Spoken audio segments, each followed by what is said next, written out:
The Common Human Podcast. I had the pleasure of speaking with Mr. Jeff Hulett. Mr. Hulett is a personal finance expert, the author of Making Choices, Making Money, a JMU professor, and an executive director. Mr. Hulett's financial expertise stems from his time at financial service companies such as Citi and Wells Fargo, and KPMG, a multinational Big Four accounting firm.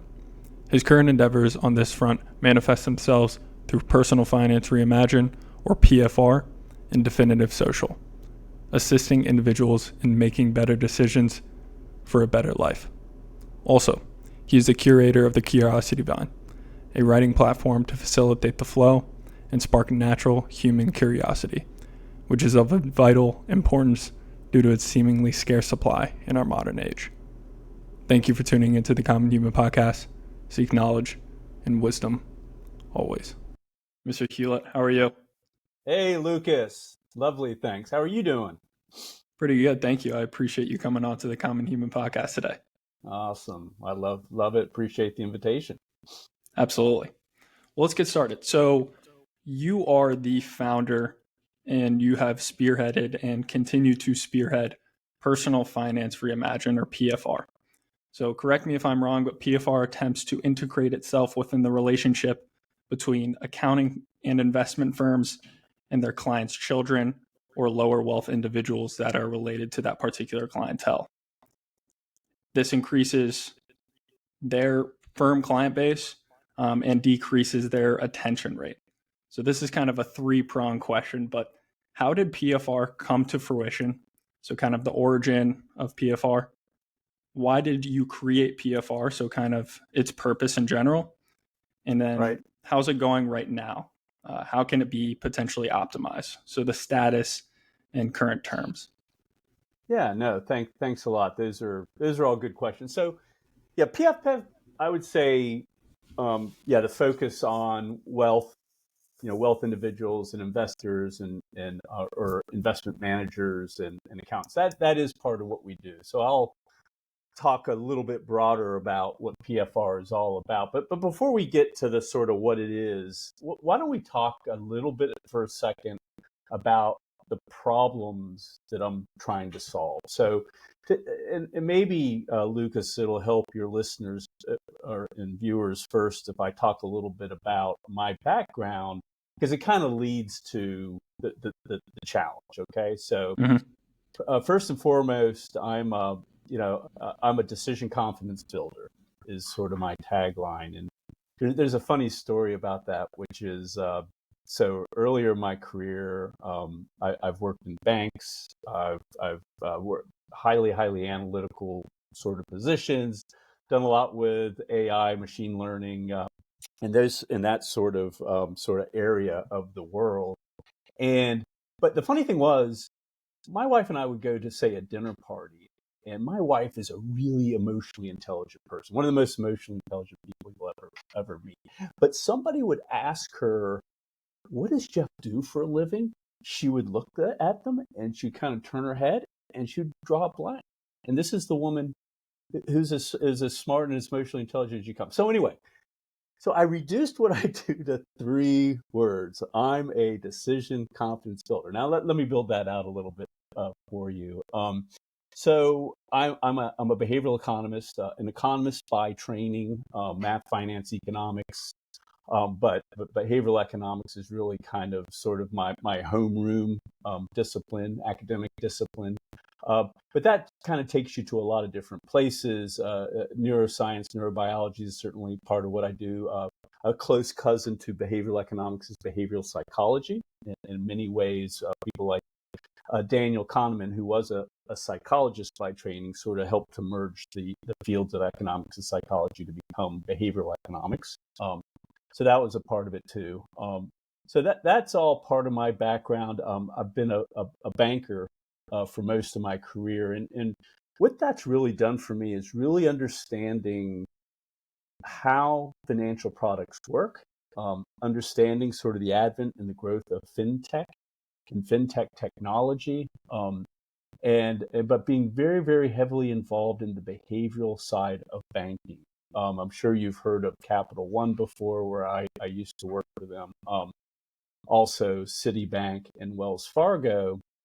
But my roles were that of a behavioral economist using banking financial data, especially customer behavioral data, to help us optimize our business, whether it be with, sort of driving response rates for say, different programs, minimizing or optimizing loss rates and credit losses. But there are a lot of different levers we were sort of pulling and playing with. But that was a really important part of what we do. So to kind of circle back now, so that's my background. And I've been doing that for about 30 years. But at some point, Lucas, I kind of got to the point where, as a behavioral economist, helping people make decisions, right? Being a decision confidence builder, I had spent my whole career helping big banks and big organizations make great decisions to drive profitability and other metrics, right? Well, the bottom line is what that approach in decision confidence building that we were applying to the businesses could also easily be applied to individuals. And what I was really seeing was this sort of separation where in some ways it felt a little bit like we were taking advantage of certain cognitive biases and quirks in the way individuals made decisions that we were able to understand and glean through some of the analytics and the data science and the machine learning and artificial intelligence that we were doing. So at some point I kind of woke up, right? I was like, well, wait a second. I've spent my whole career helping other people make a whole lot of money.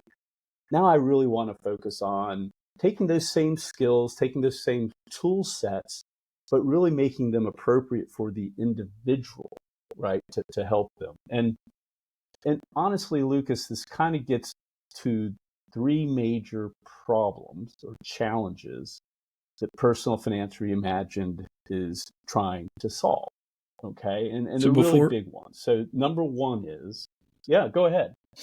Yeah, just before you mentioned those particular three problems, just maybe clarification for myself and the listener. Would you say that you were attempting to create a bridge between business and individual in a way, as a decision confidence builder in some regard? Yeah, I'd say a bridge, for sure a bridge, but the bridge.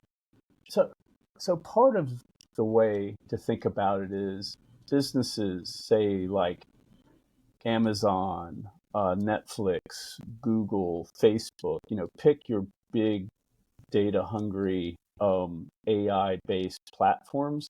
Mm-hmm. They do what they do, right? And they've gotten very good at kind of hacking our neurobiology.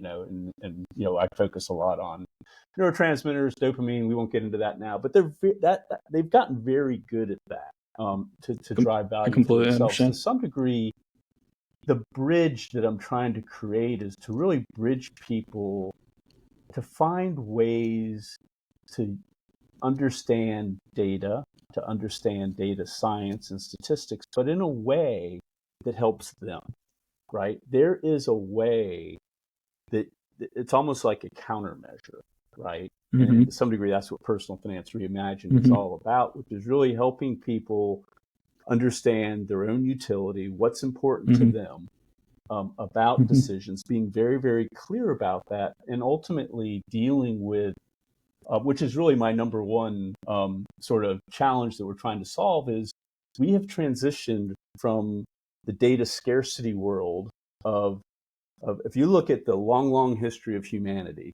we started in say the Stone Ages about 300,000 years ago, right? Mm-hmm. Up until about 50 years ago, data was scarce. It was a scarce thing that was challenging to find, right? We were like little data foragers going around looking for a couple pieces of data.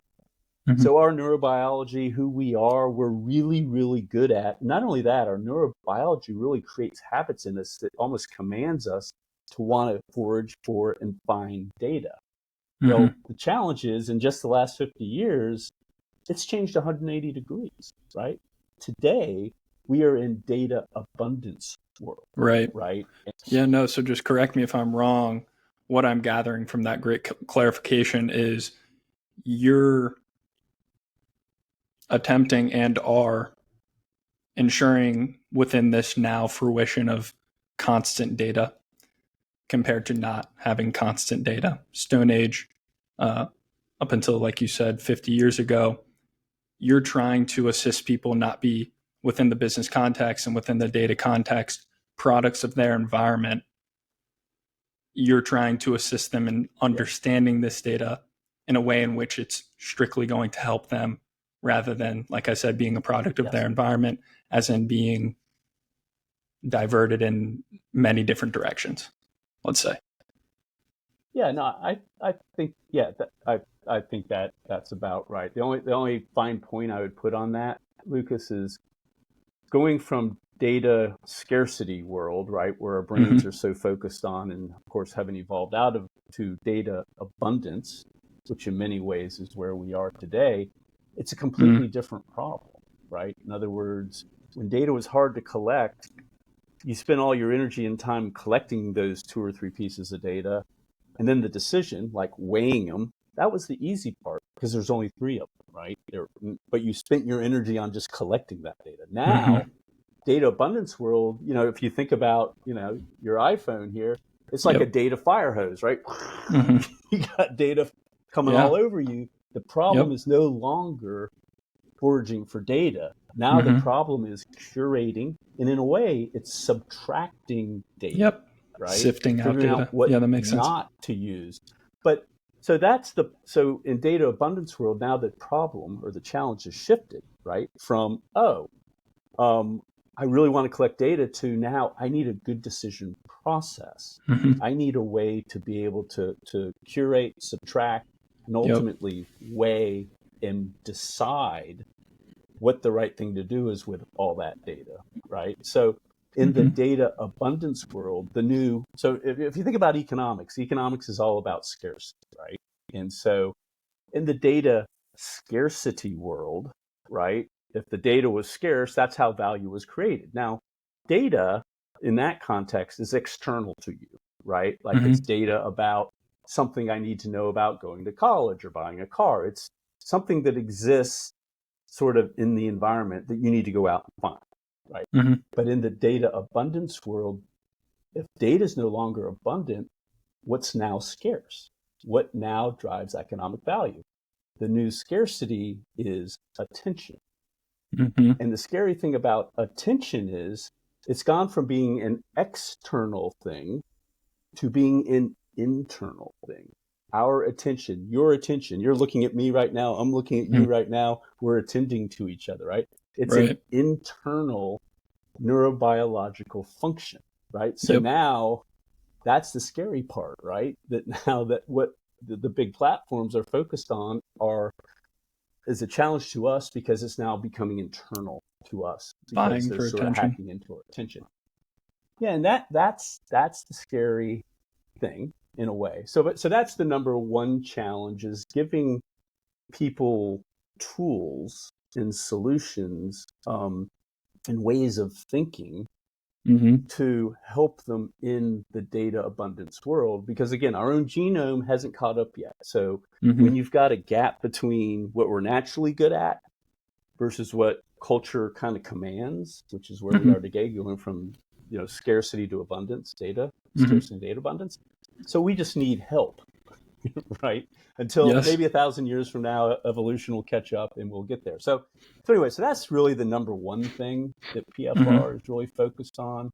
And especially, I'll be honest with you, Lucas, as a behavioral economist, that's what really jets my engine, so to speak, right? I mean, it's really at the core of so much of the research that I've been involved with. That Daniel Kahneman was involved with, John List, Daniel O'Reilly, Richard Thaler, the Cass Sunstein, the list goes on. It's amazing how much really wonderful, behavioral economics has kind of come around in really just the last 20 or so years. So that's kind of the number one thing. But the number two thing that we're really focused on, that's completely separate from that piece of it, and this kind of goes back to the challenge, the number two challenge, is really around wealth inequality. So if you went out to the Bureau of Labor Statistics, right, this is a very common wealth chart, right? And I could send it to you if you ever wanted to see it, but it's a very unsurprising chart, which shows if you look at average wealth per percentile of Americans, so there's going to be 100 groups of Americans rank ordered from highest wealth to lowest wealth, and you looked at the average within each one of those percentiles, it is literally like a 5-diamond black, ski slope going straight down, right? So basically, the top 5% of Americans have a ridiculous amount of the total wealth. And honestly, the top 1% of Americans, the Elon Musk, the Jeff Bezos, et cetera, that's where there's even more wealth concentration. So here's the challenge, right? There was a time in the United States where it was a little more egalitarian, but it's just not that way today. So the challenge is this: there is an industry called wealth management. Wealth management has designations like the CFA, the CFP, the CPA, right? These are people that are super well qualified, really, really incredible wealth managers that really want to help people, right? I mean, that's what they do. Their challenge, and this is a challenge to the industry, that in some ways isn't the industry's fault, but it still is a challenge, is this. It's all about incentives. The way the wealth management industry incentive structure works is based on a percentage of AUM, or it's basically a percentage of the client's wealth. So the disconnect is this. Costs are a function of the number of clients they have, right? There's a cost basis. They can break it down. Each client costs us X. Revenue is a function of how much wealth that client has. So guess what their incentives are? Is to go to the top of that wealth ski slope, have as little, and focus in on that. So basically about 5% of Americans, let's call it, are eligible to get really, really good wealth management help. They're already wealthy. The challenge is the other 95% of us, right? Maybe they're new college graduates. Maybe they've got all this potential, but they only have, say, $200,000 in the bank. Or if you're brand new, you maybe have hardly anything in the bank, right? But you've got this massive upside potential. The wealth manager isn't interested in talking to you, not because they don't want to. It's because they have a business to run, and their incentives are set up to really help the already wealthy. So there's a gap, right? We've got all these 95% of Americans want to be wealthy. Not all of them are going to get there, but a lot of them could. So that's the gap, right? So if the CFPs, CFAs of the world are focused on that 5%, how do we give help to the other 95%? Now, up until this point, that the answer to that question has been costs, technology, and things of that nature. So, and to some degree, compliance, the way the industry works. I mean, there's a lot of, it's complex. There's no doubt about it. But here's the thing. What's happened in just the last 5 to 10 years, fintech, financial technology around all these different kind of products, like say, take a robo-advisor, right? The robo-advisor has come in with super, super low minimum requirements and has basically enabled some of the best parts of a good wealth manager to get reduced to an app. That sounds pretty cool, right? So now all of a sudden, maybe there is some technologies that might be able to help those near wealth, but not quite wealthy enough yet folks. But here's the challenge. The challenge is we have this great tech, but there really aren't the frameworks to help people know. So think of the tech like let's say you have a tool bag, right? You have all these tools in it, a screwdriver, a hammer, and you have all these tools in there. Think of those are like the apps, right? Well, if somebody says to you, "Hey, I need to build, a deck," which tools do I pull out? Well, if you've never built a deck before, it'd be really hard to know, right? So that's the connection that needs to be made. So to some degree, what Personal Finance Reimagined is all about is leveraging some of the amazing technology, fintech tools that are available, but providing kind of that overarching framework to help people know which tools to pull out of the bag at which time to do the right thing. Mm-hmm. And so that's part of what we're doing. But the other really important part of what we're doing, and what kind of helps here with the with PFR, is it's really behavioral. And this is something that I really hammer on. The tools are really interesting, but at the end of the day, 80 to 90% of the problem is habits. It's setting up savings. It's paying yourself first. That old saying, right? Pay yourself first. It's setting up automated transfers to move money from your checking account into your robo-advisor or into your wealth management account, and setting up these mechanisms that create and automate your habits, right? So and especially in my class at James Madison, we spend almost like a seriously majority of the time focused on habit building. Of course, we spend some time in stocks, and we spend some time in ETFs and mutual funds and the different robo-advisor tools, whether it be Wealthrunner, Betterment, or Fidelity Go.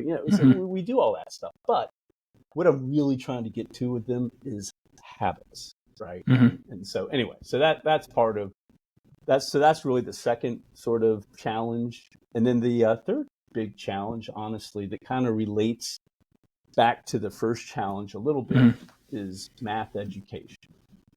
So when I was in high school, I did the traditional math sandwich, let's call it. And the math sandwich is algebra, geometry, algebra 2, trig, calc, maybe a couple levels of calc, depending on how far you went. But that was the traditional way math was taught when I was in high school. But let me ask you, Lucas, what kind of math did you take when you were in high school? Does that sound at all familiar? I took geometry, algebra, and maybe calculus 1, I think is what I took in high school. Very similar. So my point is, the point is that curriculum hasn't changed. But think about what that curriculum is. That curriculum started in the 1940s during World War II, when we were figuring out our nuclear program and how to build bombs.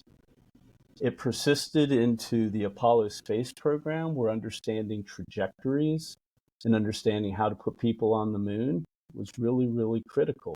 Back then, we needed to teach people to do that because we really didn't have computers. So we were literally teaching people to be computers. That's what that curriculum is. It teaches people to be computers. How do you compute a trajectory? How do you compute the correct mixture of ions to get the kind of explosion you want in a nuclear reaction? Yeah. But guess what? Today, we have computers. Today's problem in the data abundance world is data science, is statistics. So think about that. My curriculum, statistics wasn't part of it. Data science wasn't part of it. Your curriculum, 30 years later, data science, statistics, I didn't hear that, right? So our math curriculum, we're teaching people to be computers instead of teaching people how do you deal with being in a data abundant world. It needs to change, and it will change. I think I talked about incentives before. The incentives are all wrong kind of for our education. We can't expect people that manage the curriculum to change it, right? They've got their incentives that have something to do with their retirement and protecting, something that's led to how they get paid. But if we're going to get serious, right, about educating younger people in the kind of math that they need to be successful in a data abundant world, that curriculum needs to be completely revamped.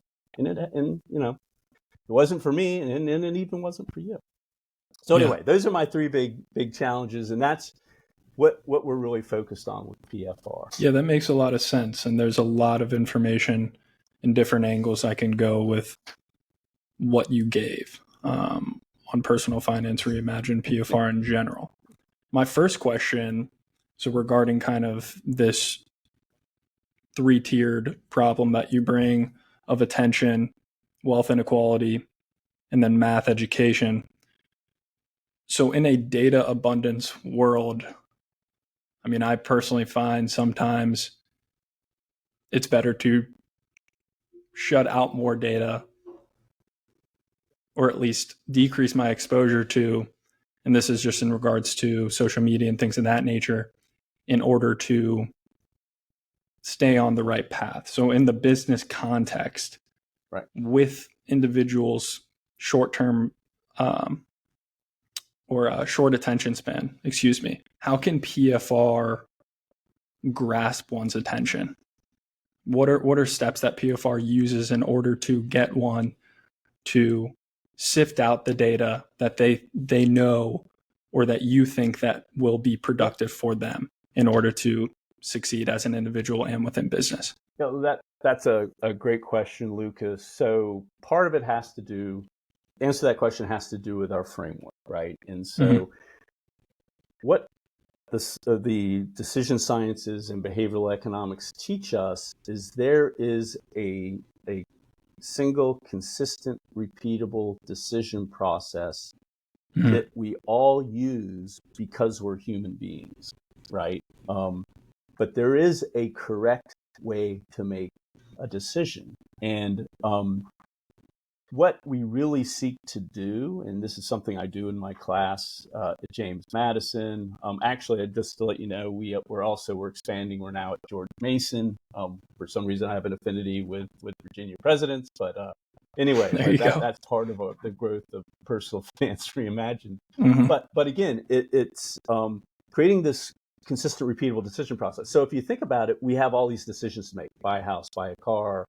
rent an apartment, get an investment account, focus on my retirement, my career, going back to college, right? Think of those are all like use cases. But at the end of the day, there is a single threaded decision process that kind of sits over the top of that. So for the learners, what we're really trying to do is say, hey, we're going to use cases that are most near and dear to your heart, get your attention, right? Gotcha. Back to that.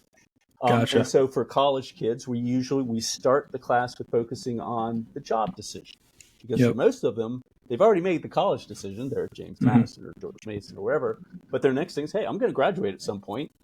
How do I make that college or that job decision? But we talk about a lot of other decisions too. But the whole point is we're practicing, right? It's the same decision process. We just apply different kind of financial use cases to it. But kind of back to your question about, and you kind of opened up with something that was really interesting to me, that people tend to now shut out information because, back to the, to the iPhone thing, right? I'm being, sort of drowned in this. So you kind of put up your umbrella. And so that's not necessarily right either. And what I mean by that is, in economics, you may remember this from your micro class, has something called a utility function, right? It's what is your utility? What is the benefit that you receive from a certain purchase or it doesn't even have to be a purchase, from anything in your life, right? What utility do you get from your girlfriend? What utility do you get from taking a walk and exercising in the morning? Whatever it is, we have these utility functions, right? And so what Personal Finance Reimagined in our technology starts with is helping you get really clear about what's important to you about any decision you're going to make. So you have the umbrella up and you're sort of, blocking out all information, right? But that's not necessarily a bad thing, but it can't be a permanent thing.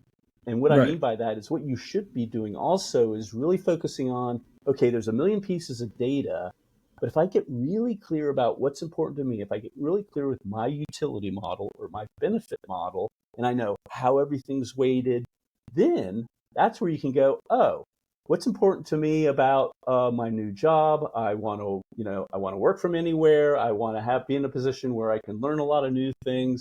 I really like to be engaged and know the people that I work with and I like to work with, and I want to get some certification, right? So say that's sort of your benefit model. Well, when you get really clear about what your benefits are and also what the weight is. And the weighting is really important because we always have trade-offs. There's no perfect job, but there are jobs that are more perfecter or whatever than others if you use a really disciplined benefit model that's weighted. So then once you have your weighted model down and you say there's a million pieces of data, I've got my umbrella up, but here are the 5 things that are important to me, then you can go to it and I say, I'll take that piece of information, that piece of information. So you become the data curator, right? And so that's, to me, at the kind of the core of how to manage a data abundant world is by first focusing on your own decision model. And this goes back to behavioral economics and something called choice architecture. So our technology is a traditional behavioral economic choice architecture. We help people architect their decision environment. No, that makes complete sense. And in regards to, I appreciate your expansion on that point, because my understanding is that when I meant as if shutting out the information that's given, you're saying do so in a way that you're shutting out what is not necessarily relevant to your particular goals, such as your utilities, as going to college, buying a house, getting married.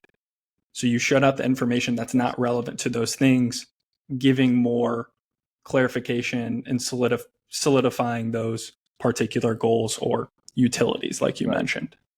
So that makes complete sense. And what's weird too is, and I like the way you said that, and I almost like to think about it a little bit differently. Maybe this is the way a Buddhist would think about it, is instead of thinking about it like as a block, like I'm just blocking all the stuff and only let a few things in, I almost think about it as I'm transparent.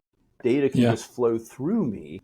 Right. I'm just going to grab the one that I want, and the rest of it just goes past.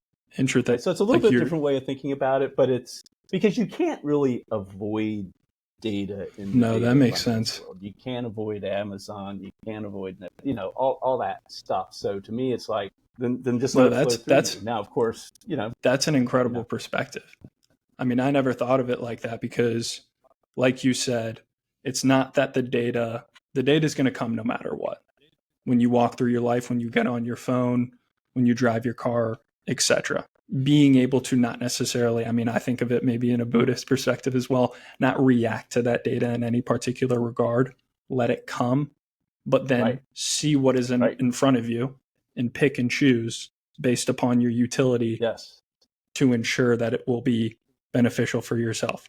Almost like on a day-to-day basis, just having very human thoughts, kind of just observing those thoughts, not necessarily strictly reacting to them.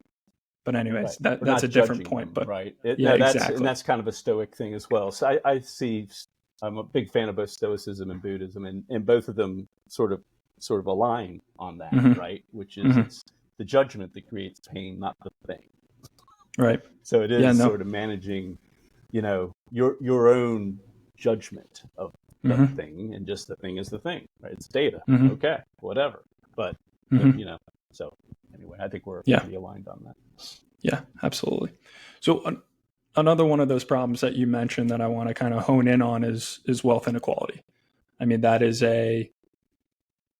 like I said, a commendable thing in order to address and try to at least attempt to solve in some regard.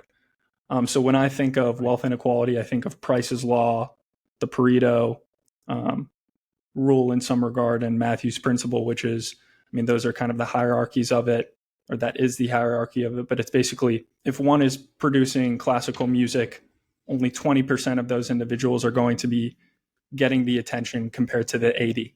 And this relates to obviously wealth as well. If you think of a client base, there's only a small percentage, let's say 20%, but also a greater percentage or smaller percentage of that 20% that's getting much, much more wealth compared to, if you look at the 80% that is not. So how do you address that in a way? I know you said the incentive structure and trying to ensure that that gap is closed, but I guess I'm curious kind of PFR's attempt to close that gap. Yeah. Well, that's great because I'm a huge fan of the Pareto principle, and I think about that in my life all the time. I'm always about stopping once I get to 80%. You know, because usually the last 20%, the cost of obtaining it isn't worth the value received. So anyway, but that's sort of when I think of Pareto, that's how I operationalize Mr. Pareto in my life. But let's talk for a second about, and I'll just use an example that I give my class at James Madison. So what I do at JMU is first day of class, right? I'll stand in front of them and I'll show them a model, right? And you're familiar, I'm sure, with the time value of money and convexity, right? Sort of how that increasing at an increasing rate, the way a mathematical convexity works, right. Which is basically a manifestation of the time value of money, right? So I put that in front of them. You shot me right back to a JMU classroom. Them a model. Yeah, well, I show them the model, and basically what I show them is like, here's a model that I'm going to take the average salary of the JMU grad. I think it's around $60,000. And, my message to them is like, look, some of you might make less than that. A number of you are going to make a lot more. So this isn't like the QFIN, I'm going to Wall Street group of people. This is just an average group of people around 60-ish thousand a year.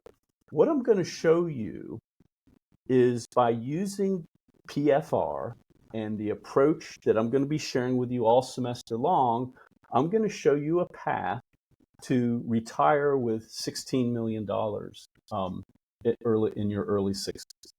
And by the way, this isn't because you come from a wealthy family, okay? This is no family wealth whatsoever. This is all you. And, I'm looking at the students, you, like just you. This is possible for you. But here's the thing about the time value of money. It is ruthless. Ruthless in that it takes 40 years and about half of it is going to be spent on the increasing at a decreasing rate part of the curve. And it only hits that inflection point at about 20 years. So if you start 10 years after you graduate, really being focused on your savings, you're going to give up about half of that value. Absolutely. Right? So that's the ruthless part of it. So, and what I say to them is, you have the power. Your age. Like I'm in my 50s. I will, my savings is fine, but my runway is so much shorter than you. My ability to leverage the time value of money is so much different and so much not nearly as interesting as yours.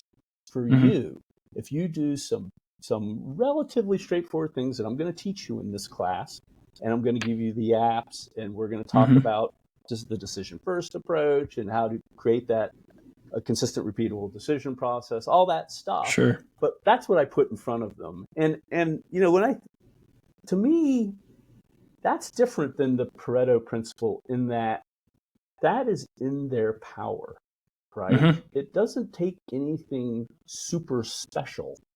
But the problem is most JMU graduates or any graduate don't really do that. Right. And so that's really what I'm trying to change. And, our approach is a very different approach, right? It's not the traditional sort of let's teach them about products, personal finance, like what's a mortgage, what's a deposit account or whatever. Sure. My whole approach, by the way, is I really leverage ChatGPT and other information sources more because, like we were talking about before, that data is coming at them. You can go onto ChatGPT and say, what are the top 10 criteria for buying a house, right? Or how do I get pre-qualified for a new mortgage? So much information is out there. That's not the problem, right? Yeah. The challenge is what's important to me about buying a house. And then how do I go about with a decision process that leverages the information in the right order, in the right way to get that decision done, and to get, whatever the financial the financial product or the financial situation done. Sure. That makes complete sense. And for potential listeners that are not aware of time value of money, TMV, which I wouldn't blame if they are. I mean, the simpler form of basically exemplifying that would be compound interest, right? And so, I mean, in some regard, Got it. would you? Okay. Yes. And so, so basically, no, it is, and it's. I always show them the picture of that exponential curve. Oh yeah. And what's interesting, our brains think linearly, like we think in straight lines, but that's the magic, right? And but where I make it real for them again is like the 16 million, right? They're like, whoa, that's like not insignificant. I usually ask the question, who would like to retire with 16 million? Of course, everybody raises their hand, and it's like, well, yeah, I've got the path, but we're and that's what we're going to do this semester is work together, use Personal Finance Reimagined, create a habit for you. Now, what's interesting for me too is this is one class, right? And I love it, by the way. And we're expanding to George Mason, and we're going to start, using it. I have my book, I have the technology, I have my YouTube channel. We have all these different sort of assets that we surround the learner with. But what I really came to realize is I'm one person, and I can't. I'm teaching my one class. It's great, sure. Right? But what I'm really trying to do now is work with the universities and with a network of adjunct professors that are probably my age-ish, that are sort of at the point in their life where they have the capacity to give back, and they also kind of got to the place where I got, which was there's something wrong. We're doing this wrong, right? And so my whole thing is I've developed an answer, and I'm not saying it's perfect, but I am saying, and I'm constantly iterating it and improving it, etc. But it is an answer, and frankly, the feedback that I've gotten from the learners from like JMU and from high schools where we've implemented this, it's great, right? I mean, they get it. The administration loves it. The professors love it. The students are like really love it. So it all seems like it's working. So for me, I'm at the point where I'm really trying to figure out how to leverage, right? Like how I just don't want it to be just for the 50 lucky JMU kids kind of thing, right? I want it to be the more the merrier, and finding interesting ways to be able to deliver that content. Yeah, no, absolutely.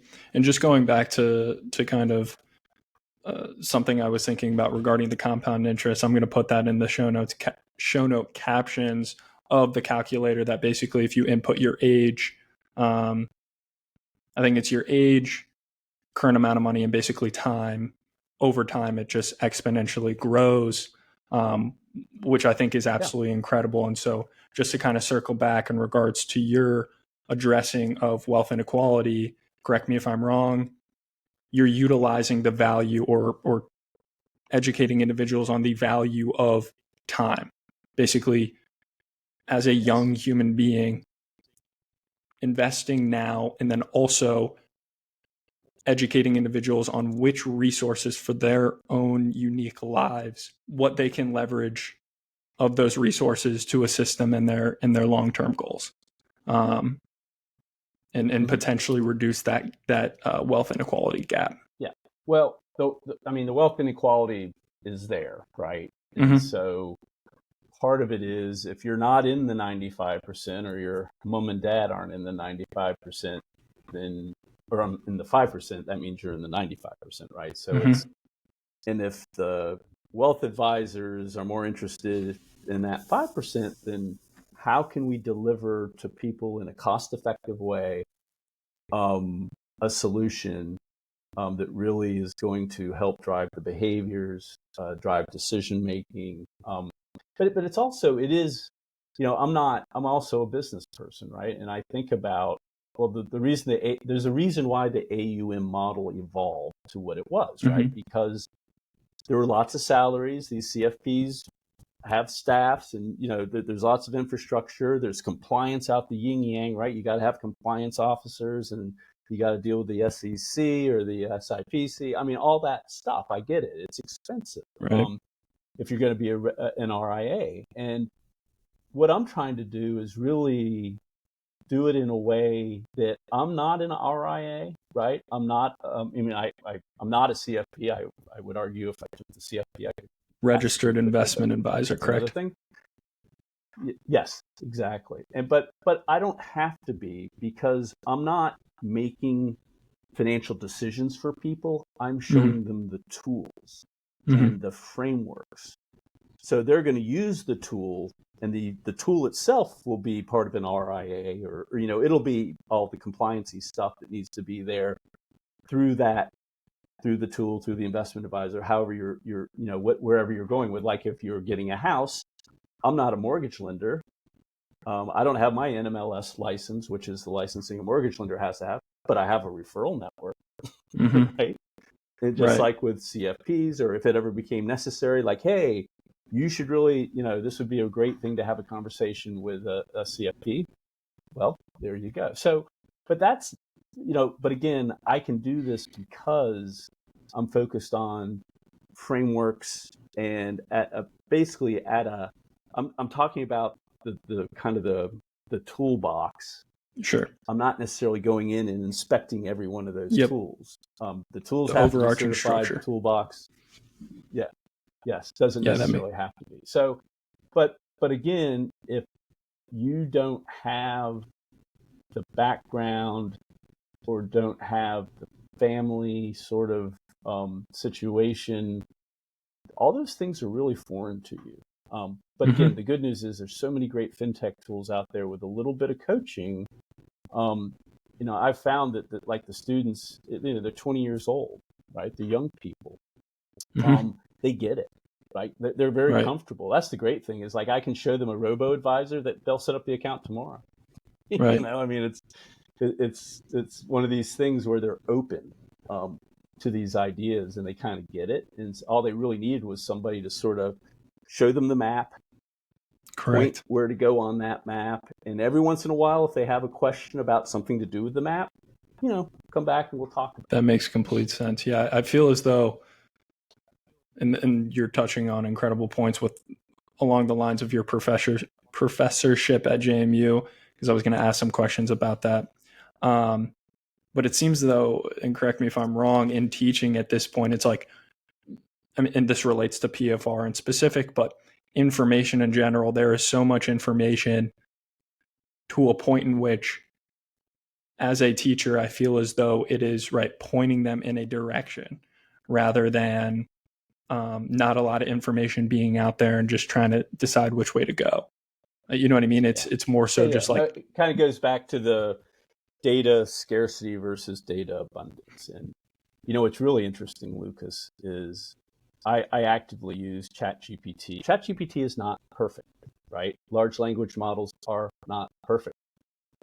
They might at best give you an 80% answer, but we talk a lot about how to use them correctly, how to use them as a research source, but not as writing your paper for you, but as a research assistant, right? Like you're going to the library and instead of you going to the card catalog, which you probably don't know what that is, but if there was one of those at one point, you'd have a research assistant go do that for you. Well, that's kind of what, to me, ChatGPT is good for, but it should never be used to represent your work.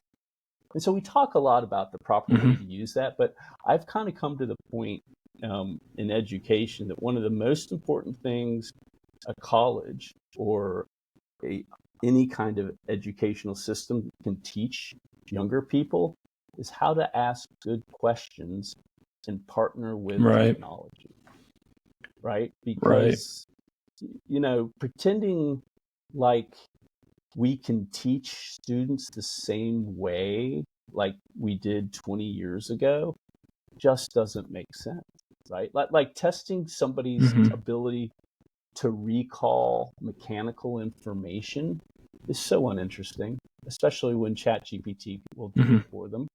What you really want to test is deep thinking. Like, do you really understand the concept, and can you take these AI sort of rendered facts and put them together into a framework and a way of thinking that really demonstrates that you understand the subject, right? So that's how I, Yeah, you this know, try to think about how to integrate, chat and these technologies into my classroom, not to run away from them, but to really partner with them. Yeah, I think that's incredibly important. From my understanding of this information that you're bringing forth is it's about understanding like the phenomenon in some way, basically phenomena, events, and understanding the use case of how they work in a larger kind of framework. Obviously, you might, if that larger framework is a domain you want to enter, then you understand all the specialized knowledge that is necessary for it. But basically what I'm saying, instead of going into the specifics of, like you mentioned the example of a mechanic and just understanding mechanical processes and all these specific things, it's like, what is the use case of that in today's modern society? And then another incredible point that I think you brought forth is partnering with the technology, is trying to integrate it into classrooms. And a lot of ChatGPT is just asking the right questions. But another thing I think of once again is the biases, potentially. I want to say the cognitive biases, but is ChatGPT conscious? We never know. But the biases of ChatGPT, and so ensuring that there's still individuality within the researchers, Right. maybe essay or work that they're putting forth. And so as a professor, how do you potentially try to ensure that students have that individuality within biases of ChatGPT and things of that nature? Yeah. Well, yeah, no, that's a great question. Let me start with like mathematics, right? Like I work in mathematics a lot. And I teach financial math in the personal finance class, but I do it in terms of intuition. And that's what I tell them. Like we were talking about before, I don't want my students to be a computer. I don't need you to regurgitate the PV formula or the annuity formula. I show it to them. I show them the curves. I talk about convexity. I talk to them about, sort of the two-pronged side of convexity, which is the functional shape and the increasing rate, but also some of the concepts of convexity relating to more upside than downside, which is more of a risk management concept of convexity. But either way, we talk a lot about those kind of those concepts and help to kind of really bring it forward to them. Mostly because I want to make sure that they are. I don't want them to be computers. So I guess to go back to my original point is when I test, I'm testing for mathematical intuition, right? I never test on a formula. But I am going to, but the testing will be, because at the end of the day, and you talked about biases, understanding of a technology, say an AI, say a fintech tool that you're using, like as a robo-advisor, you ought to be able to sniff out whether or not you think there might be a bias in what they're doing, right? And if you have enough mathematical intuition, it may send up a red flag, right? But if you don't, my whole thing is you can't mindlessly let the AI, do the work for you. So it's about the difference between a tool and sort of the tool user, right? So the AI is like a hammer. It's a damn good hammer, and it's going to hammer, right? But at the end of the day, do you want to hammer in screws? Do you want to hammer in little kids' heads, or do you want to hammer in nails, right? That's up to the user, right? And so thinking more about like, how am I using this tool and using the tool appropriately? To me, that's the real responsibility. And in many ways, that's when I talked about the framework, right? Like we've got these amazing fintech tools that will be consistent, right? They will hammer the same freaking way every time. You as the sort of framework owner, you need to understand, when do I use a hammer? And is the Yep. hammer actually doing what I want it to do? Is it hammering the right thing? Mm-hmm. That to me is Mm-hmm. the responsibility, of course, of the tool bag owner, to make sure that that Sure. hammer's doing the right thing. Sure. No, I think that's an intuitive way for students to approach their work, or at least trying to have students approach their work in that particular way. And when you speak of mathematical intuition, how does one, as the teacher, calculate that, or not necessarily calculate that, see if a student possesses those inclinations of having that mathematical intuition? Um, I assess it with questions generally related to the understanding of using the framework. So if, for Mm-hmm. example, if you understand convexity and how and the increasing it at increasing rate, I ask questions really assessing their understanding of the power and the outcomes of taking advantage of a convex function, right? Like the time value of money. Okay. So if you Okay. invest at Oh, that makes sense. 8 or 10% per Right. year, and you do that over 20 years, what would you expect to look at? So honestly, it's not Gotcha. that kind of intuition, should be relatively straightforward. I mean, it's pretty straightforward to me, but you'd be amazed. Yeah, this makes Sometimes sense. it takes a couple swings for people to get it. Right. Yeah. No, I mean, this is going back to the concepts that we've been touching on for the past 56 minutes of within a particular context, which tool do I use? Within the context of, you said convexity, convexity. I'm going to use time value of money. You know what I mean? Time value of money is that tool within the context of convexity. So like I said, within the 4 minutes that we have, I do want to touch on things you've already touched on regarding behavioral econ. And so your influence from Kahneman, God rest his soul. So he's basically the grandfather of behavioral econ and things of that nature. And so, like you said, once again, it's sort of this nexus between psychology and econ. And so I personally think of psychology of money. This at least was my almost first exposure to behavioral econ in some regard, of Morgan Housel basically saying rationality versus reasonability. And so as a professor, as a human, how do you utilize reasonability compared to maybe rationality in some regards within the finance world and just navigating the world in general? Yeah.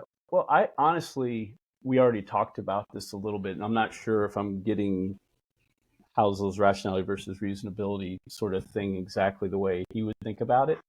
Okay. Although I like Morgan Housel a lot, but I go back to the Pareto principle, honestly, and the way I think about it is in terms of bad, good, and great. There may be a few things in your life that you need to make great, but there's a cost to great. My whole thing is, and the trade-off between the performance, so it usually isn't as hard to get from bad to good, but then to go from good to great is a big leap in cost, right? Whereas, but the other side of it is kind of what I call compliance, right? And the ability to execute great all the time, and your ability to actually do great is a lot more limited. So what I mean by that is, unless you have decided for whatever reason one thing in particular really needs to be the best it can possibly be, you're almost always better off getting to good, which is reasonable, right? And then kind of going on to the next thing, honestly. And so, I think of all kinds of examples in my life. Like, I'll give you a funny example because I have some friends. We went out to a really nice wine bar the other day, and we were talking about wine, right? And there's like $2 Chuck bad wine, and then there's maybe a really, really good $20 bottle of wine, and then there's a blow away $200+ bottle of wine, right? And I'll say to them, say, look, guys, Right. my taste buds do not see the difference between $220. They just don't. To me, 28 is Right. great and 200 is great. They're both fine. So let's not waste our money. Just let's get to good, and I will be 100% fine. But I have so many friends that are really kind of, sort of fancy themselves as sommelier-like or whatever, and really talk about it. And it's sort of a thing with them. And I'm just like, guys, this just doesn't make any sense. There's just, Mm-hmm. and at some level, there's also, do I want my taste buds to be that fine-tuned that I actually could tell the difference? Even though I think some of that's fiction Sure. sometimes. I'm kind of like, I Sure. don't even know that I want that, right? That is not a big aspiration for me. I like good wine, absolutely. Mm-hmm. But I'm going to stop at good. And so that's kind of a funny example, but to me, maybe that is the rationally great versus the reasonable, right? Which is good. Yeah. So I think that example, although funny, is insightful and also aligns with my way of thinking, and partially the way in which Morgan Housel kind of brings it in regards to reasonability versus cold rationality. So in regards to finance, for example, one could see a portfolio of investments and plot the efficiency frontier, like every single time they look for particular investments within a portfolio. Right. They can pull out their calculator, Yep. do the calculations, like you said, memorize the formulas. That's complete rationality. That's maybe quote unquote achieving that great side that you mentioned.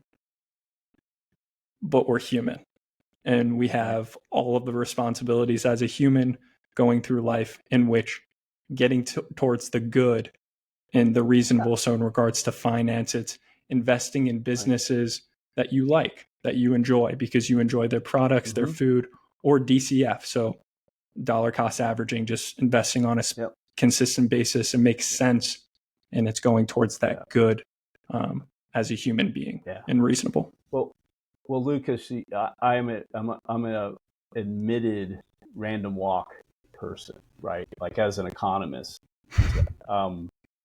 my belief is that if somebody outperforms the market, it was luck, right? It's kind of like that old story, how the way people would demonstrate that they had the best mutual fund is they'd put out 100 of them, 50 would overperform, 50 would underperform, then they'd retire the 50 underperformers and say, look, the 50 are overperforming, right? It was kind of a scam. But to me, that's the reality. Is if we can hit, say, in a highly diversified portfolio and a high growth portfolio, so you're taking some volatility risk, but you've got your diversification downside covered, and you can earn, say, 10-ish%, that's the path to $16 million. And that's what I'm really saying too, is you could spend 20 hours a week, every night, on the weekends, constructing this perfect portfolio and learning what you have to learn from JMU or wherever. Or you can spend, 15 minutes every quarter, and you're probably likely will get about the same thing. And you'll have a better quality of life. You'll be able to do some other fun things, go take a hike, hang out with your beloved or whatever. And so that's what I really, and sometimes I have to admit, in personal finance, sometimes I get a little disappointment from some of the students. They're like, oh, I thought we were going to be trading stocks. And I'm like, oh no. That's the other personal finance class. This is behavioral personal finance. This is where I'm going to show you the habits. And I'm trying to keep you out of trying to trade individual stocks. And I don't tell them they can't, and I show them kind of the right way to do that. But most of my focus, honestly, is on tried and true ETFs, highly diversified mutual funds, using the robo advisors that basically have these index funds and other sort of ways to goose the yield a little bit with dollar cost averaging and a few other things. But it's a glorified dollar cost average. So that's there's nothing new about that. It's just all the tools that we can surround them with now and what I call commitment devices, right? To make sure that that transfer came out of their checking account after they got paid to go into, whatever the robo-advisor, or into their 401k or into their Roth or whatever. So I spend a lot of times like setting up those, those, I call them commitment devices, is what behavioral economists call them, but the automations to just make sure the shit happens. Yep. So anyway, Yeah. Sorry for the fruit. That's fair. Oh, yeah. No. That's totally fine. And I don't mind it. And it brings a sense of authenticity because that's truly what it's about. And I think it's a great note to end on. And just to touch on one more thing, my time at JMU as a finance major, I felt as if individuals were inclined to take classes like that in regards to executing trades. And my perspective, and maybe it's just as of hindsight, feeling as though we're not necessarily on Wall Street as traders. It's more understanding these very powerful concepts that you're bringing forth of understanding the behavioral of human beings and then their relationship with money, not money and understanding all the particulars, all the calculations. It's how does one optimize the use of money in some regard, or not optimize, be reasonable within that capacity. But I want to open up the floor to you if you'd like any last points, but I do appreciate your time. Now, I think my big thing, when I think about my goals going forward, Personal Finance Reimagined, I feel like I'm getting some really good feedback, right? As an innovator, right? Sometimes people talk about the difference between invention and innovation, right? Invention is the app, is the book or whatever, but the innovation is how do we make it real for people? And going through a series of testing and figuring out, well, this is one way they like Personal Finance Reimagined work for them, or it doesn't work for them. And so that's the innovation process that I'm going through now. And it's very fun. It's also a little scary, right? I mean, you're working with people and younger people, but it's not always younger people. But so I appreciate the opportunity just to come on your podcast and talk about it, Lucas, because it's I feel like the more this gets out there, that there is a path to good personal finance, and it's different, right? But we're figuring it out in the data abundance area and how in the data abundance era and those challenges that I mentioned before. I think the more that we can get it out there, the better. And honestly, I'm at the part in my life where I just want to solve the problem. If I make some money along the way, great. If somebody else gets it and innovates a little bit better and they make a lot of money, great. It's all about, we have too many people retiring poor with massive amounts of debt, that it didn't have to be that way, right? It just didn't. And that, I just stare at that income inequality graph and just shake my head and say, it doesn't have to be this way. So anyway, that's what I'm trying to do, and I appreciate the opportunity to share about it. No, absolutely. And it seems as though you are purpose driven in that regard of seeing that particular graph, like you said, knowing that you have the information is out there. We just have to get it in front of people's eyes and people's faces to understand that this is possible. And doing so at an early age is super helpful in that regard. And that's exactly what you're doing right now. And so, Mr. Hulett, really, really appreciate this. Of course. It's great. And good luck with your podcast. I love what you're doing, Lucas. Thank you so much.